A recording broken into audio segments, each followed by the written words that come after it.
Being this constant person that cannot receive from other people is extremely selfish because you are denying anyone else the opportunity to be the hero, to be the person that can help.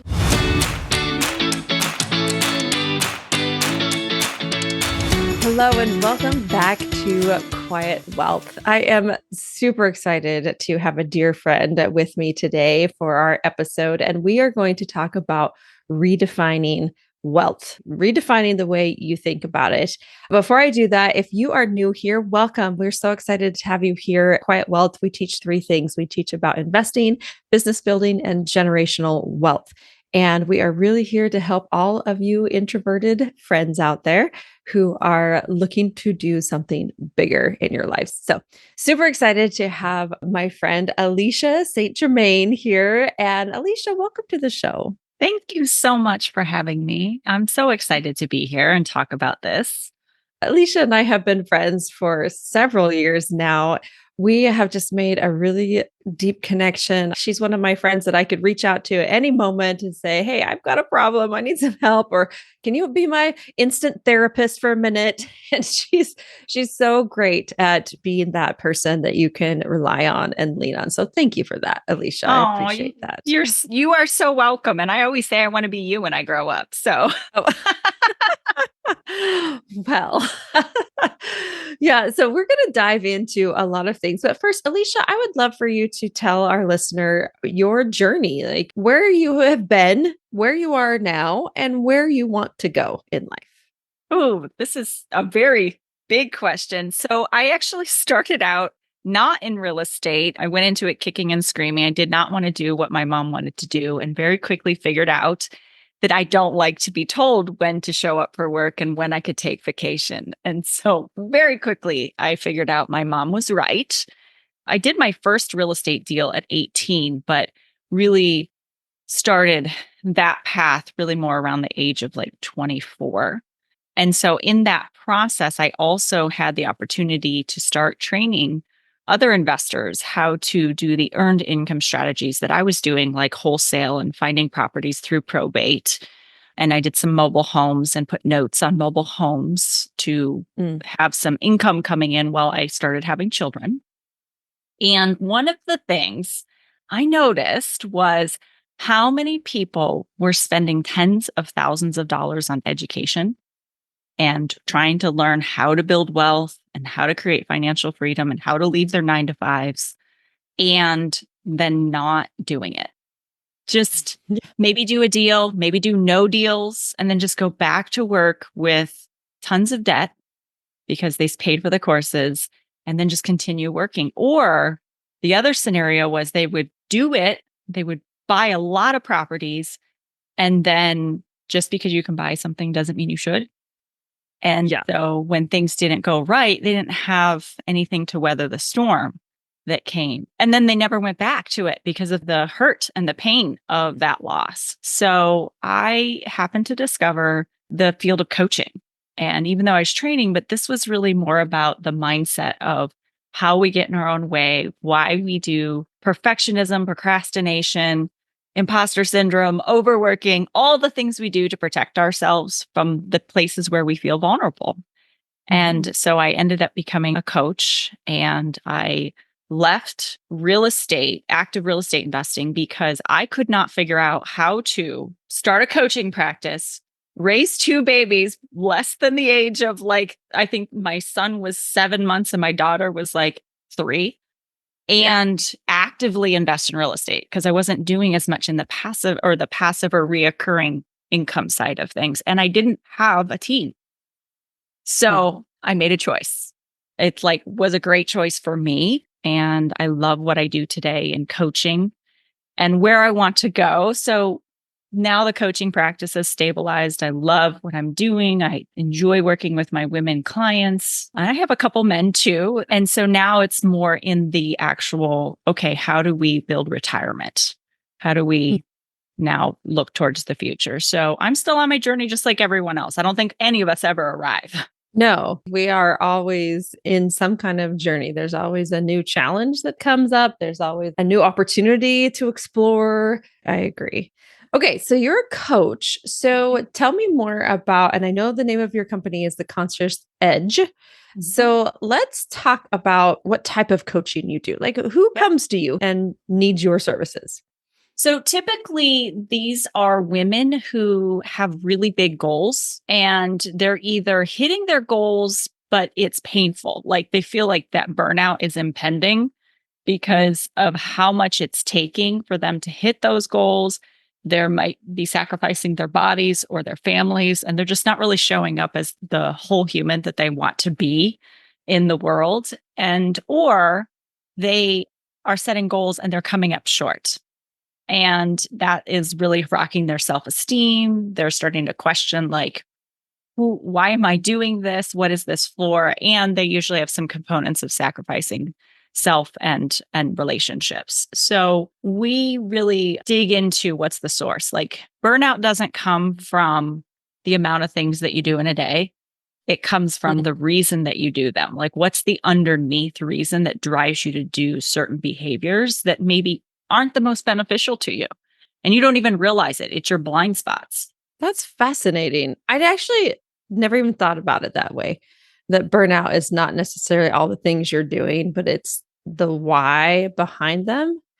Tell me more about this. I want to learn Okay. more about this. Yeah. So so underneath. So when we talk about the reason we do something, so a lot of times women especially will say yes when they really want to say no to things. And they're doing it out of Guilty. obligation. Like I could say yes to something and I because I want to be there for my friend. I love her. I want to be there. Maybe it's not the most convenient, but I'm going to feel good when I go and I do that. When I say yes, when I really mean to say no, and I feel obligated to do it because maybe underneath I'm worried about rejection or somebody making me feel guilty, but guilt is a big thing for people. Then someone turns into like a martyr. And it's like, oh, I have to go do this thing. And then I have to go do this thing. And then you have this very heavy energy that's taking up mental load for you and it's not filling you up. It's not fulfilling you. So it's when I say the reason you do it, I can think back to a client who used to grocery shop for her mom. And it was like another thing on her plate. And Mm. I said, did your mom ask you to grocery shop? She's like, no.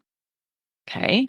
So why don't you just not grocery shop? Because she won't buy the food that she needs to eat to nourish her body properly. Okay. Yeah. Is that a problem for her? No. Okay, so really you're doing this for you. Like it's fine if you want to grocery shop for your mom because it makes you feel like a good daughter, then let's put that meaning to it because Mhm. that's what makes you feel good about yourself and how you want to show up in the world, not because your mom needs you to do it or has asked you to do it in any way, shape, or form. Yeah, that's really interesting. I feel like, especially women, we're very self sacrificial. A stupid example for me is just last week, my son had a tennis tournament. The tournament was 2.5 hours away. We had to drive to. It was the regional tournament. Very important for all of us to go. Right now, my family, there are 6 of us who can drive. Now, my son couldn't drive because he was with them. So we had 5 drivers in the vehicle. And guess who drove the whole time? Me. I drove the whole time because I'm like, oh, everybody else is tired. It's a long drive and it's not very fun to drive for a long time.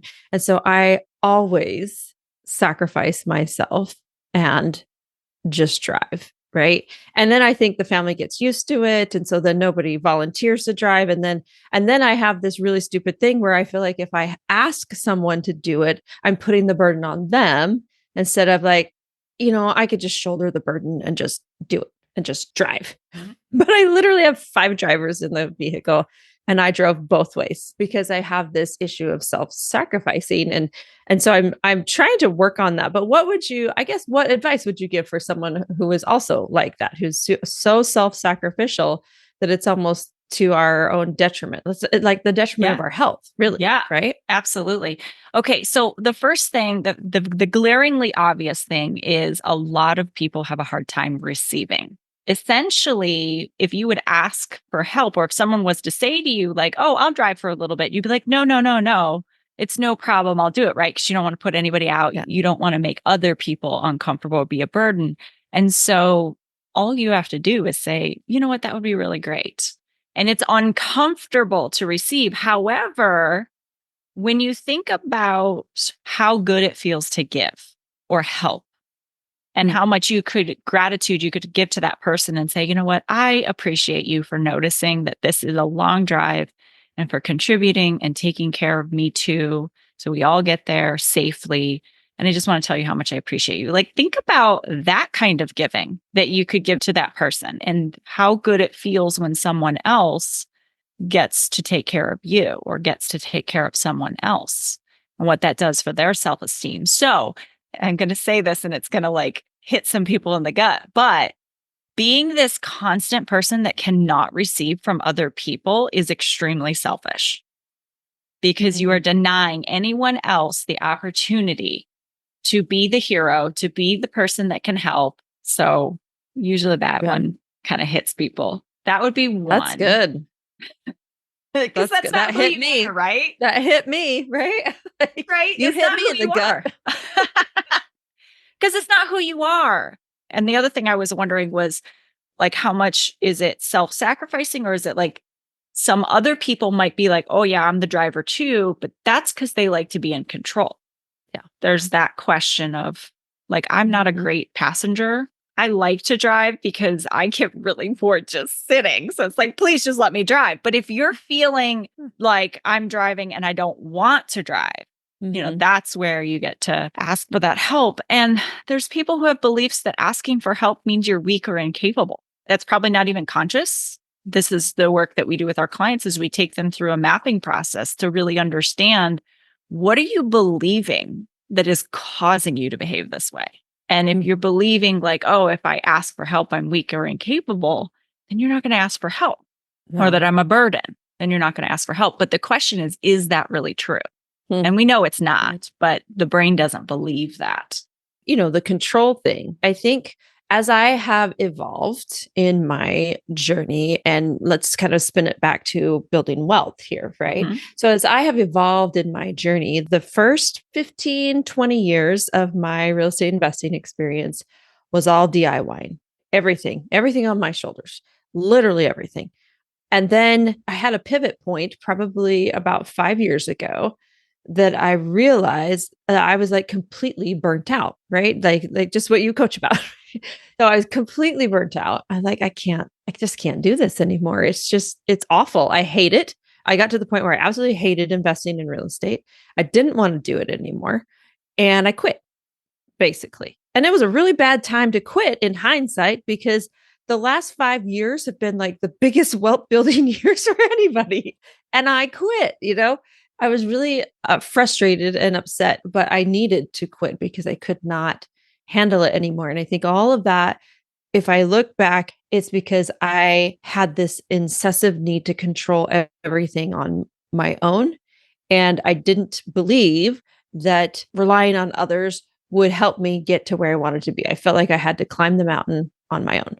And so that was a really big problem. And then just over the last couple of years, I've really pivoted and really become a more collaborative investor. I started doing group investments instead of single investments on my own.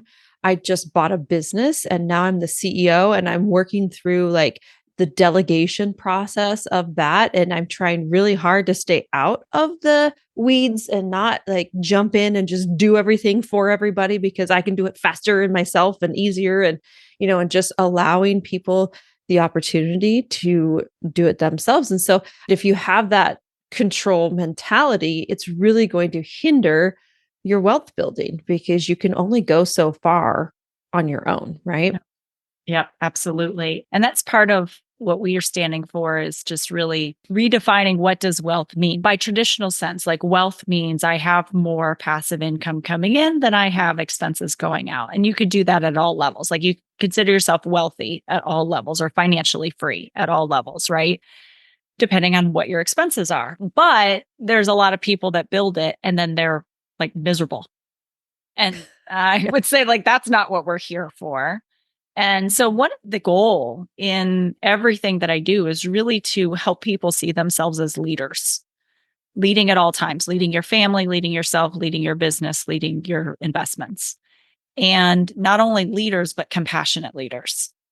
So when we think about leadership, a lot of times people go to the idea of a corporate hierarchy. And in entrepreneurism, that's not what we're in anything really, that's not what I'm talking about. But being a compassionate leader means that your wealth really comes from your people and yourself and from how you treat people and how you empower them. When you say, like, oh, it's faster if I do it myself, immediately it's like, yes. And what does it feel like to raise another human up and help them build their self esteem and see themselves as a valuable contributing member of society?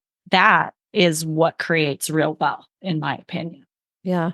Well, so let's dig deeper into this redefining wealth Hmm. because I think most people think of it as what you pointed out, financial freedom, right? Hmm. So, oh, I have enough money that just keeps coming in. I don't have to work anymore. But there is a lot more to wealth than just simply financial freedom. That's just one little tool, right? So, tell me more about how you define wealth.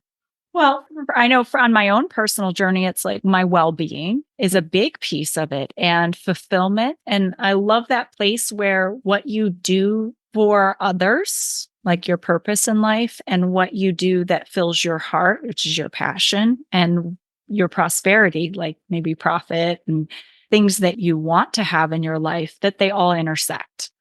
And when you hit that sweet spot, it's really an incredible place to live. You're fulfilled. You're filled up by what you're doing and your needs are met. And I think that really that having that sound peace of mind, and I'm on a big kick on joy. Like that's just one of the things, like you find joy in these little moments of building your business and everywhere. And I think sometimes people think of like when I have enough money, then I will do these things and then I will be happy or I'll be joyful. And the truth is we really generate joy from inside of us when we feel good about ourselves, when we accept ourselves. I call it radical self-acceptance. Like when we accept ourselves, even the parts of us that we maybe would prefer to hide from other people, we actually realize that those are gifts that we can use to help others and still be evolving to be better versions of ourselves at all times. Like this is a journey. Life is a journey. You're not just going to arrive and then that's it, right? Mhm. So it's really about this radical self-acceptance, this continuance and evolution of self.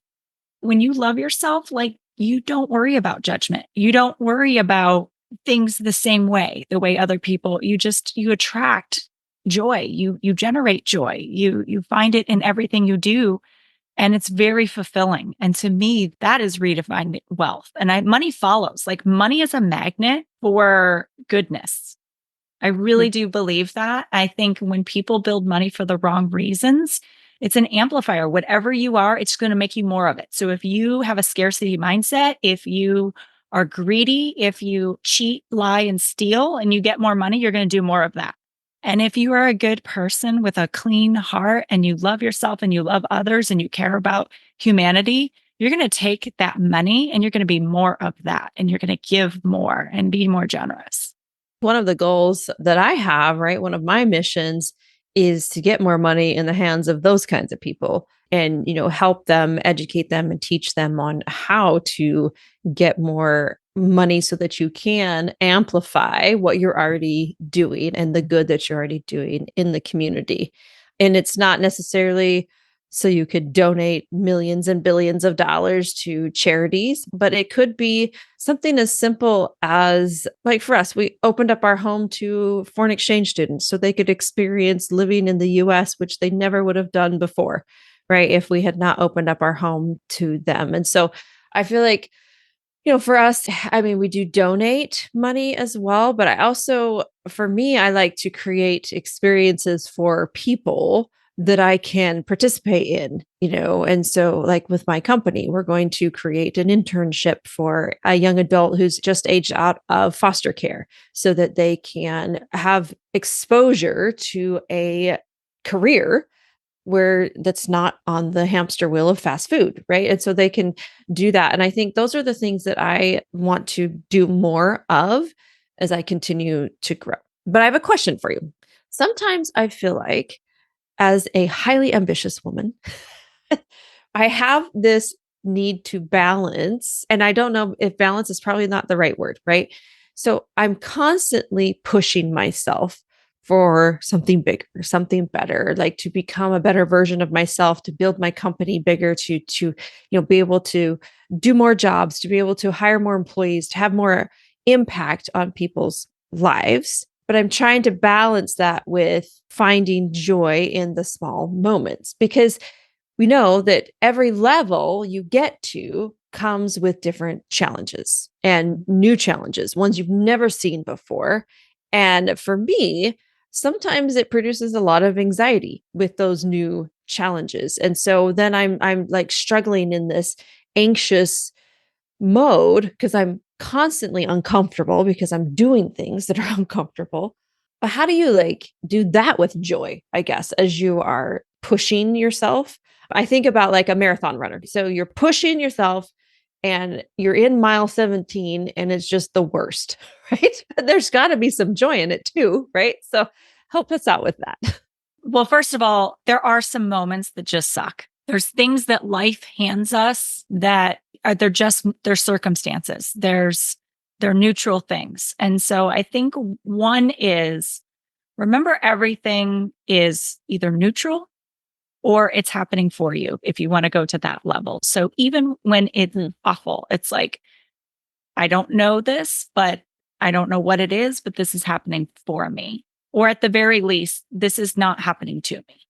So that's one. And number two, it's okay to feel like it's okay to feel, I'm using quotation marks, bad emotions, right? We have a tendency as humans to say like anger and sadness and frustration, those are bad.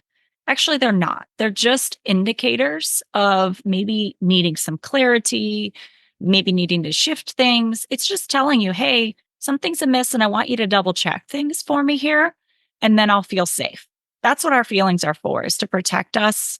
And our brain is naturally going to seek pleasure and avoid pain.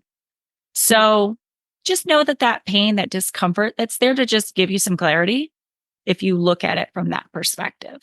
The second thing is, as long as you are building and ambitious and going because it is a calling, it's like something you feel called to do. It's exciting for you. It's interesting. Remember, you chose this. Mm-hmm. And if you are attaching your value to this bigger, better thing, like I should be doing this, or if I do this, I'll be a better person. Because a lot of people attach their value to their results. And when you do that, that does make things very anxious. That's like, oh my gosh, I'm crap if I don't achieve this thing. And that's a lot of what we work through, is really realizing that we're worthy of love and joy and wonderful experiences and this life, and that we matter just in general. It doesn't matter what we do or don't achieve. And it's really more about, who are you being on that journey? When you're going after that next big thing, I think the important thing to say is, who do I want to be on this journey? And that's the value. And, I was thinking today, because we're getting ready to launch the Conscious Edge podcast, and I was like, balancing how important sleep is, right? And so when we have these bigger things we're doing, sleep sometimes suffers. I would say that's the number one thing I think that goes out the door for people, is sleep. But there is nothing that is more important than just taking care of your body, because you can't get that sleep back. And that is your tool to do great work in the world. And I thought, well, what would it be like to just realize that what you do in the world matters so much less than who you be? And if I was just like, you know what, I'm going to go to sleep tonight because I love myself and I love my body and I love what it allows me to do in the world, and we'll figure out the rest. I'm to the point in my life where I get super irritated when I hear people bragging about that they only got 3 hours of sleep last night, but they still did all this stuff and knocked it out. And I just like, I don't think that's something to brag about. That's terrible. It's so bad for A your badge of body. honor. Yeah. I'd have to say, like, I get it. You can mind. Here's the problem. And this is what happened to me, and why I really went on this journey of like, hey, we need to do, if we're going to be entrepreneurs, let's do this holistically and take care of ourselves and our families, and do this for the right reasons, and be And if your journey is slower because of that, like that's okay. I want you to arrive having enjoyed the entire experience and been like, yes, this is an amazing ride. It's like riding a roller coaster. It is freaking scary at one point, but then you get there and you're like, oh, it was amazing. Yeah. Like that's what I want for you. And everybody out there, if you arrive and your body is broken down and it hurts and you feel like crap and you have no one around you that you love, like what was that for? I can hear the judgment coming from people. And, that's yours to unpack. Let me just say that. And I'm happy to help you do that. But Yeah. I definitely live my life in the fast lane. I'm not living in the slow lane. And a lot of people live in the slow lane. And I love that for them, right? Because that is how they want to live, right? I like to live in the fast lane. I walk quickly. I like to run. I like to, drive quickly and get to my destination and, get on and get there on time. And I like things to go quick in my life. But I think about this concept of the race car. The race car does not perform well if it doesn't take a pit stop and get new tires and oil or whatever and like get fixed up. And then it can get back on and race and go. Even those of us who live life in the fast lane, I mean, I shut down, I shut my computer off at 5 p.m. and I don't look at it again until the next morning because I know that it's just not healthy for me.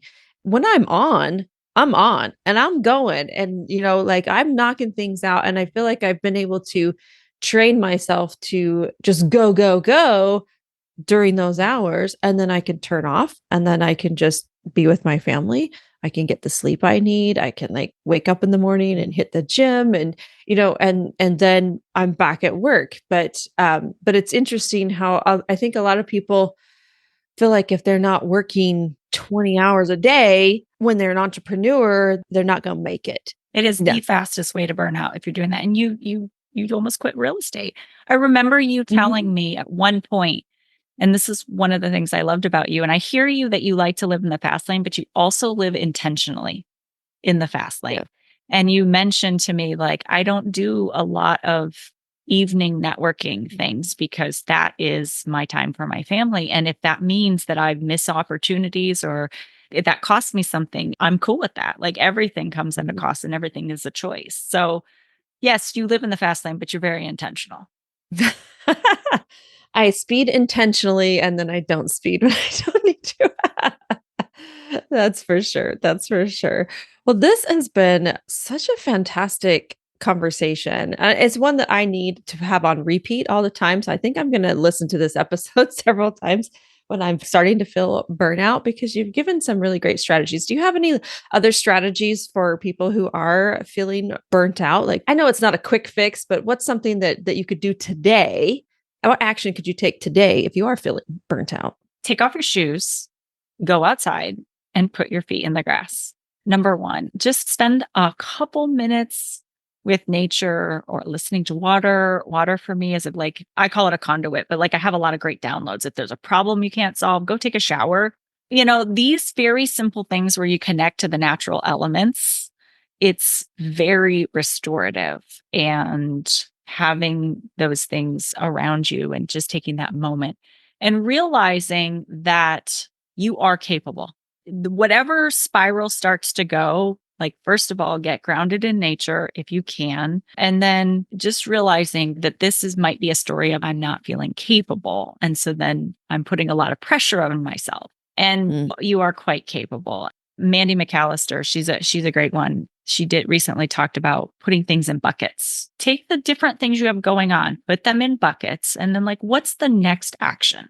Concentrating on everything that's out there is really going to overwhelm and then get into that burnout. So I think it's believing and really saying, I'm capable and speaking kind to yourself and having compassion and giving yourself grace.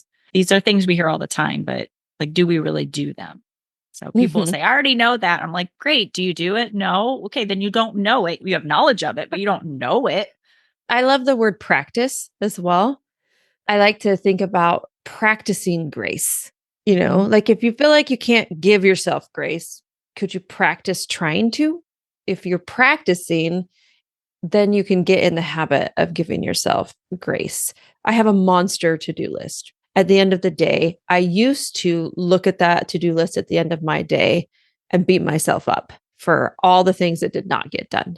So I was like, oh, I had to do this, and I was supposed to do this and this and this. I changed my practice.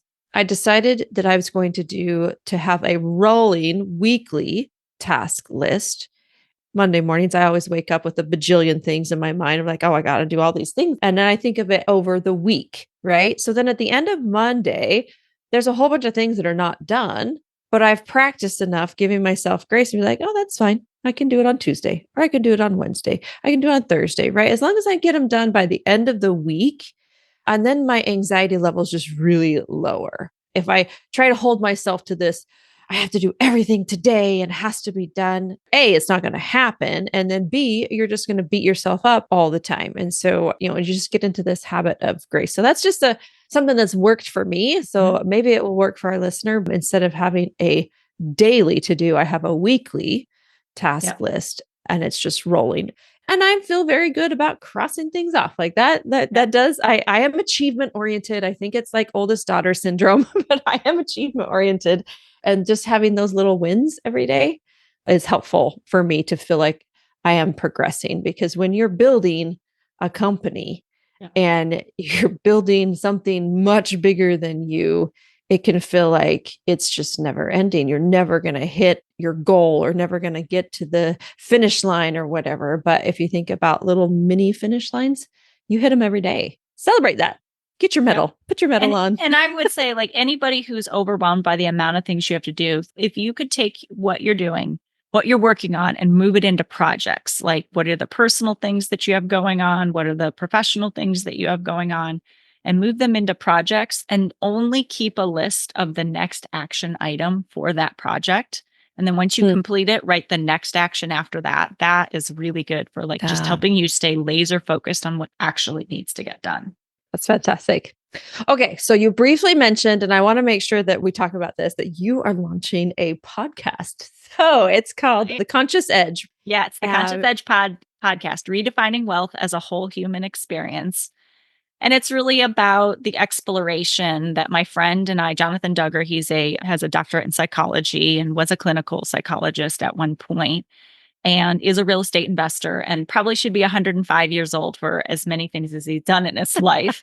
We're taking this journey, and we have been having these amazing conversations for 20 years behind closed doors, and just decided, I think we need to bring this out and put this on the table on really helping people be compassionate leaders, build their businesses in a way that feels really amazing. And it was amazing how many people have achieved incredible things and yet don't feel successful or fulfilled. Mm-hmm. And it just, people are craving joy, right? So it's like you said, I'm taking on a new project. How do I find joy in that journey of building this next project? And it's really about, where are you starting from? Who are you being? That's what generates the joy. Well, I wanted to say kudos to you for launching a podcast. I remember when I launched Quiet Wealth, it was a lot. And so it's so much work, but it is so worth it. And I think you have the same driving force that I did, that it's not about me, it's about sharing what you know, right? And sharing the stories from other people, so that you can give, right? So this is another way that I give, is I have a podcast that I can share, the lessons that I'm learning along the way, the challenges I'm facing, and then bring on amazing guests like you to also share your knowledge to our listeners. So thank you so much. I really appreciate you coming on the show today. It's been just fantastic having you. Of course. I know we could talk for hours, and it's just the way it goes when you put people together. I think our society is craving so much connection. And so I love this opportunity to be able to do that. So thank you. Yeah. So Alecia, what is the best way for our listener to get a hold of you? So I would go to consciousedge.com. That's my website. And of course, /podcast will have information on our podcast, but you'll be able to find us on all the big podcast places like Spotify. And I'm not a iPhone user, so I don't even know what they use to listen to podcasts, but Apple Podcasts. Still learning. We would love to have you come and join us on this journey, and it'll be a lot of fun. Yes. So put that on your radar. New podcast launching soon. So excited about it. I know I will be listening. It's going to be in my favorites. I'm going to favorite it. And so super excited about that. So to our listener, thank you so much for joining us today. We appreciate you tuning in. We know you have a million things that you could be doing, and just really are grateful that you spent some time with us today.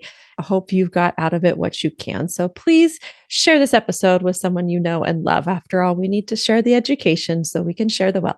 Thanks so much. Bye for now.